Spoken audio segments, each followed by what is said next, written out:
Major Pilipines ang spokesperson at Chief PIO ng Manila Police District.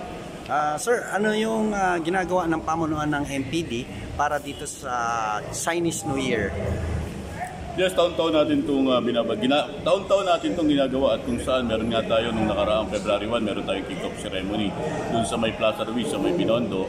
At meron tayong gagamiting pwersa natin dito na mahigit kumulang 1,500 na mga MPD personnel.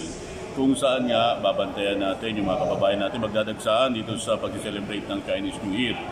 At sa February 9, ganap na alas 9 ng gabi, magkakaroon tayo ng firework display dito sa may Jones Bridge natin. Kung saan nga, pagkatapos naman nito, sa February 10, meron tayong tinatawag na Unity Walk na mag-i-start ito dito sa post office at magtatapos ulit ito sa may Plaza Ruiz dito sa may Binondo, Manila.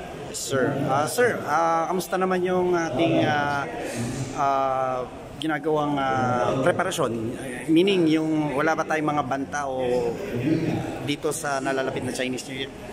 Handa na ang pamunuan ng Manila Police District dyan. All is set na. Wala tayong natatanggap na anumang banta dyan. At sabi nga natin, at kung meron man, hindi natin ito ikikipit-balikat. Magkakaroon tayo ng validation, magkakaroon tayo ng assessment. At titignan natin yung kung meron talaga tayo nakikita ang validity ng threat na sinasabi. So, handang-handa na po ang Manila Police District, sir? Handang-handa na ang pamunuan ng Manila Police District sa ilalim ng aming punong taga-timon, ang ama ng mga Police Manila, Brigadier General Arnold Tomas Ibay.